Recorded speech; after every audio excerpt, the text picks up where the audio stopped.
नमस्ते, मेरा नाम है निखिल और आप देख रहे हैं ललन टॉप का इंटरनेशनल प्रसंगों से जुड़ा रोजाना कार्यक्रम दुनियादारी।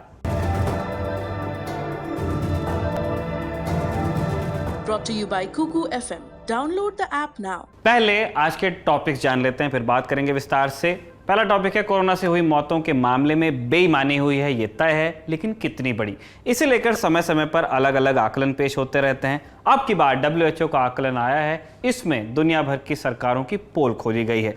जानेंगे इस हमाम में कौन कितना नंगा है। फिर चलेंगे पाकिस्तान, जहां के पंजाब के गवर्नर ने राजनीतिक संकट सुलझाने के लिए आर्मी को बुलावा भेज दिया है। ये संकट क्या है और कब सुलझेगा, ये जानेंगे।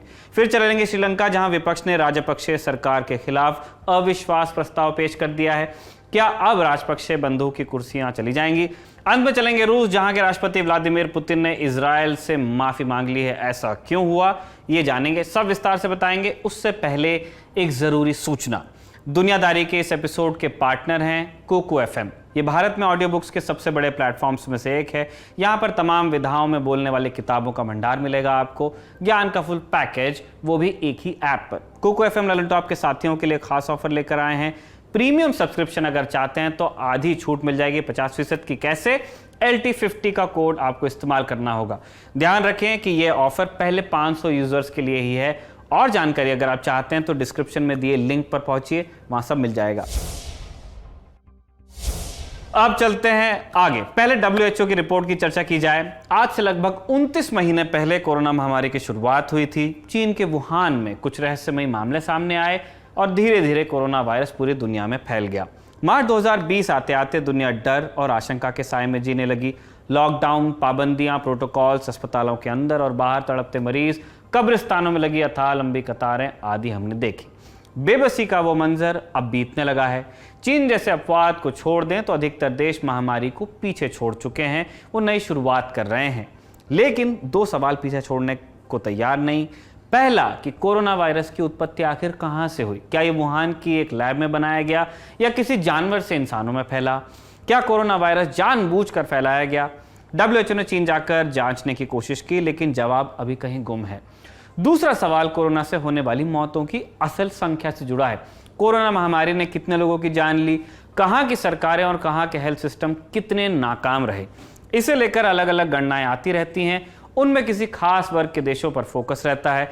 इस दफा WHO ने समूची दुनिया का आकलन पेश किया है। यह रिपोर्ट 5 मई 2022 को पब्लिश की गई और इसमें 1 जनवरी 2020 से लेकर 31 दिसंबर 2021 तक का डेटा है। इसी अवधि में कोरोना महामारी का सबसे विकराल रूप देखने को मिला। WHO की रिपोर्ट क्या कहती है, ये जानते हैं। यह कहती है कि कोरोना से होने वाली मौतों की असल संख्या सरकारी आंकड़ों से लगभग 3 गुना है। सरकारी आंकड़ों के मुताबिक अभी तक दुनिया में लगभग 63 लाख लोगों की जान कोरोना की वजह से गई। WHO का कहना है कि असली आंकड़ा 1.5 करोड़ के आसपास होगा। एक्सेस डेथ्स का यह डेटा चौंकाने वाला है, क्योंकि कई सरकारों ने कम आंकड़ा बताकर वाहवाही लूटने की कोशिश की है। एक्सेस डेथ्स को कैसे कैलकुलेट किया जाता है, आइए देखें। एक्सेस डेथ्स दो अनुमानित संख्याओं के बीच का अंतर है। पहली संख्या महामारी के दौरान हुई कुल मौतें हैं, दूसरी संख्या महामारी से पहले तय समय में होने वाली मौतों की अनुमानित संख्या है। इसको सिंपल तरीके से समझते हैं। एक हाइपोथेटिकल उदाहरण देखिए। मान लीजिए कि 2020 से 2021 तक कोरोना महामारी रही और इस दौरान 10 लाख लोगों की मौत हुई। 19 से 20 में कोई महामारी नहीं थी। अगर इन 2 सालों में 2 लाख लोगों की जान गई तो एक्सेस डेथ्स का आंकड़ा होगा 8 लाख। एक्सेस मोर्टेलिटी में किन मौतों को शामिल किया गया, यह समझा जाए। इनमें कोविड के चलते हुई प्रत्यक्ष और अप्रत्यक्ष मौतों को जोड़ा गया। अप्रत्यक्ष का मतलब उन मौतों से है जो कोविड के कारण पैदा हुई दूसरी समस्याओं की वजह से हुई। जैसे कोरोना में हेल्थ सिस्टम पर दबाव काफी बढ़ गया, जिससे दूसरी गंभीर बीमारियों से जूझ रहे लोगों को समय पर इलाज नहीं मिला और उनकी जान चली गई। कोरोना के दौरान सड़क हादसों में भी कमी आई, क्योंकि लॉकडाउन लगा था, लोगों के बाहर निकलने पर मनाही थी। इसके अलावा बहुत सारे उद्योग धंधे भी बंद रहे। इस वजह से काम के दौरान होने वाली दुर्घटनाएं कम हुई। एक्सेस मोर्टेलिटी पर इन तथ्यों का भी प्रभाव पड़ा। यह रिपोर्ट किन देशों पर सवाल खड़े करती है, उन पर आते हैं। एक्सेस मोर्टेलिटी ज्यादा कहां देखी गई? WHO के मुताबिक एक्सेस मोर्टेलिटी के 84% मामले दक्षिण पूर्वी एशिया, जहां से हम आते हैं, यूरोप और अमेरिकी महाद्वीप के हैं। 81% मामले मध्य और निम्न आय वर्ग के देशों में देखे गए। मसलन भारत सरकार के मुताबिक 2020 से 2021 के बीच देश में कोरोना से लगभग 4,74,000 लोगों की मौत हुई, 4.5। WHO का आकलन 47 लाख का है, करीब करीब 10 गुना। अगर WHO की बात मान ली जाए तो भारत सरकार ने 90% से अधिक मौतों का रिकॉर्ड छिपाया। भारत सरकार ने इस आंकड़े को नकार दिया है। उन्होंने आकलन के तरीके पर सवाल उठाया। स्वास्थ्य मंत्रालय ने अपनी तरफ से बयान जारी किया, इसमें क्या था वो भी आपको बताएं। WHO ने अभी तक भारत की शिकायतों का जवाब नहीं दिया। भारत शुरुआत से WHO की उस स्वीकारोक्ति पर सवाल उठा रहा है जिसमें उन्होंने कबूला है कि 17 राज्यों का डेटा किसी वेबसाइट या मीडिया रिपोर्ट से उठाया गया और उसे अंतिम गणना में शामिल किया गया। भारत ने WHO से अपील भी की, कहा कि WHO को अपनी कैलकुलेशन में गैर आधिकारिक सोर्सेज की बजाय मेंबर स्टेट्स की तरफ से जारी किए गए पुष्ट और सटीक डेटा को ही शामिल करना चाहिए। कौन सही कौन गलत, इस पर लंबी बहस हो सकती है। कैलकुलेशन के मॉडल पर सवाल खड़े किए जा सकते हैं, होने भी चाहिए, लेकिन क्या ये बहस या सवाल हमारे हेल्थ सिस्टम को बेहतर करेंगे? शायद नहीं, क्योंकि सुधार के लिए उदारता की जरूरत होती है। भारत के कई राज्य अभी भी अपना बैकलॉग क्लियर कर रहे हैं। उदाहरण केरल का है, वो कोरोना से हुई मौतों का अपडेटेड डेटा रिलीज कर रहे हैं। कई राज्यों ने इतिश्री कर ली है, वो अपडेट भी नहीं कर रहे हैं। इसीलिए जरूरी है कि सभी संख्याओं को उदार हृदय से बाहर लाया जाए, स्वीकार किया जाए। यही हमारे आपके आज और कल के लिए बेहतर होगा, तभी हम किसी और आपदा के लिए सटीक तरीके से तैयार हो पाएंगे। WHO की रिपोर्ट के अनुसार भारत कोविड से होने वाली मौतों में टॉप पर पहुंच गया है। फिलहाल वो तीसरे नंबर पर है। पहले 2 स्थानों पर अमेरिका और ब्राजील हैं। एक्सेस मोर्टेलिटी में भारत के अलावा बाकी देशों की क्या स्थिति है, ये भी जानना आवश्यक है। मेक्सिको में यह आंकड़ा 2 गुना है। इजिप्ट में सरकारी डेटा के मुकाबले 12 गुना अधिक मौतें दर्ज हुई। पाकिस्तान में यह अंतर 8 गुना तक देखा गया।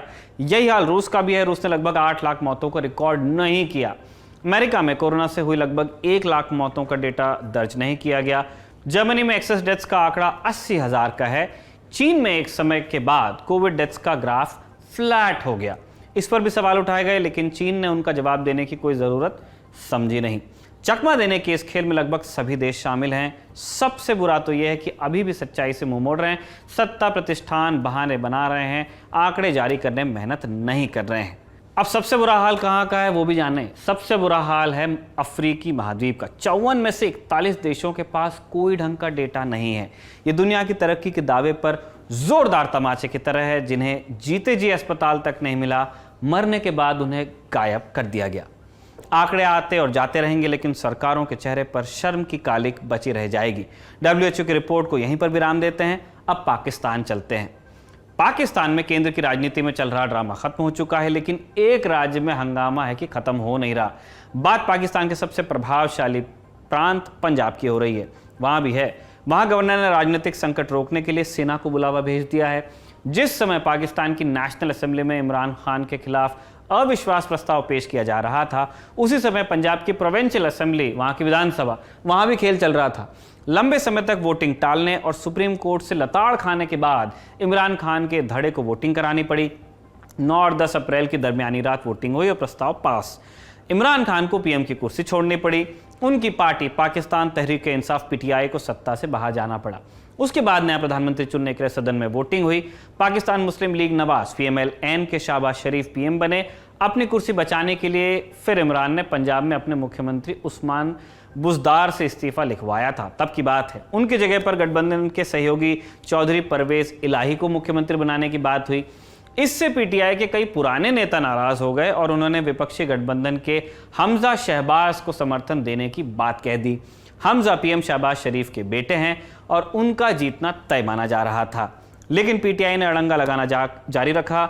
आखिरकार अदालत के आदेश के बाद वोटिंग की तारीख तय हुई। 16 अप्रैल के दिन वोटिंग थी। दिन की शुरुआत में सदन के भीतर लात घूसे चले। जब मामला शांत हुआ तब वोटिंग हो पाई। हमजा जीत गए। अब शपथ ग्रहण की बारी थी, लेकिन गवर्नर उमर सरफराज चीमा ने हमजा को शपथ दिलाने से मना कर दिया। हमजा इसके खिलाफ लाहौर हाईकोर्ट गए। 29 अप्रैल को अदालत का आदेश आया, जिसमें कहा गया कि गवर्नर की जगह नेशनल असेंबली के स्पीकर शपथ दिलवा दें। 30 अप्रैल को हमजा ने शपथ ली और मामला यहां थम जाना चाहिए था, लेकिन गवर्नर चीमा अब भी मानने को तैयार नहीं। उन्होंने लाहौर हाईकोर्ट के जस्टिस जवाद हसन के खिलाफ शिकायत की। जस्टिस हसन ने नेशनल असेंबली के स्पीकर को शपथ दिलाने का आदेश दिया था। चीमा का आरोप है कि जस्टिस हसन ने संविधान का उल्लंघन कर दिया। 5 मई को चीमा एक कदम और आगे निकल गए। उन्होंने chief of army staff general Qamar Javed Bajwa को चिट्ठी लिखी है। लिखा है कि सेना आकर राजनीतिक संकट खत्म करे। पाकिस्तानी सेना मौजूदा समय में राजनीति में घसीटी जाने से बचने की कोशिश करती दिखी है। चीमा ने पीएम शहबाज शरीफ और राष्ट्रपति आरिफ अलवी को भी खत लिखा। उन्होंने पीएम पर आरोप लगाया कि उन्होंने रसूख का इस्तेमाल करके अपने बेटे को गद्दी पर बैठा दिया। चीमा का आरोप यह भी है कि शपथ ग्रहण वाले दिन गवर्नर हाउस को बंधक बनाकर रखा गया, उस दिन उन्हें अंदर घुसने नहीं दिया गया। चीमा ने बहुत सारे ट्वीट्स भी किए हैं। एक ट्वीट में उन्होंने लिखा कि अगर बाजवा मुझे एक सूबेदार और सेना के 4 जवान दे दें तो मैं नकली सीएम को अरेस्ट करवा के जेल में फिकवा दूंगा। बाद में उन्होंने सफाई देने की कोशिश भी की, लेकिन तब तक बात बिगड़ गई थी। लेकिन जैसे लक्षण दिख रहे हैं, गवर्नर चीमा का आलाप कुछ समय और चल सकता है। सेना उनकी चिट्ठी का क्या जवाब देती है, देखना दिलचस्प होगा। पाकिस्तान के बाद चलते हैं श्रीलंका। साउथ एशिया घूम रहे हैं। पिछले एक हफ्ते में श्रीलंका में प्रोटेस्ट चल रहे हैं। 5 मई की रात प्रोटेस्ट संसद तक पहुंच गए। कोलंबो में स्टूडेंट्स के एक प्रोटेस्ट मार्च पर पुलिस ने लाठीचार्ज कर दिया। इसके विरोध में आधी रात को लोग संसद के बाहर पहुंचे और देर रात तक राजपक्षे सरकार के खिलाफ नारेबाजी की। 6 मई को वर्कर्स यूनियन ने देश भर में हड़ताल की। अप्रैल की शुरुआत में पूरी कैबिनेट ने इस्तीफा दे दिया था, हमने आपको बताया भी था। लेकिन राष्ट्रपति गोटाबाया राजपक्षे और प्रधानमंत्री महिंदा राजपक्षे अपनी कुर्सी से हटने को तैयार नहीं हैं। प्रदर्शनकारी इस्तीफे से कम मानने को तैयार नहीं। इसी को लेकर लोग पिछले 1 महीने से प्रेसिडेंट सेक्रेटेरिएट के सामने जुटे हैं। 4 मई को विपक्षी पार्टी एसजेबी ने राष्ट्रपति और उनकी सरकार के खिलाफ अविश्वास प्रस्ताव पेश किया। किसी भी प्रस्ताव पर बहस से पहले 7 दिनों का नोटिस देना होता है। यहाँ पे फिलहाल अविश्वास प्रस्ताव पर वोटिंग का दिन तय नहीं हुआ है।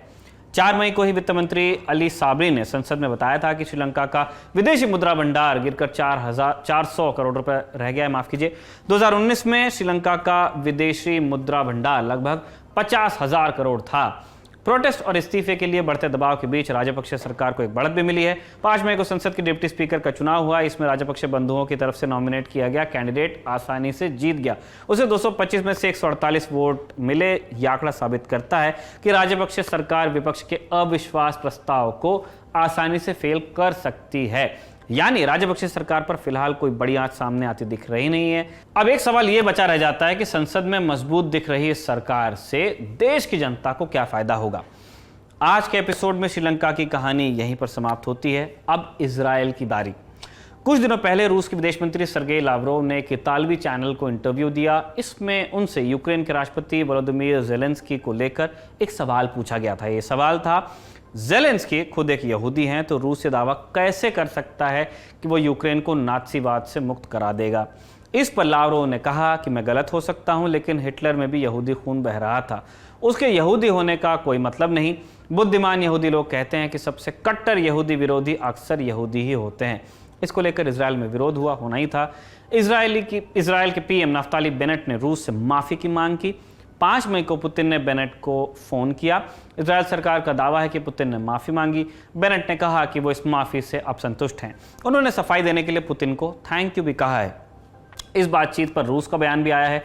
रूस ने माना कि दोनों नेताओं के बीच होलोकॉस्ट को लेकर बात हुई, लेकिन उन्होंने माफ़ी वाली बात को छिपा लिया। आज का दुनियादारी यहीं पर समाप्त होता है। अगले हफ्ते आपसे फिर मुलाकात होगी, इसी उम्मीद के साथ विदा लेते हैं। शुक्रिया, शुभ रात्रि।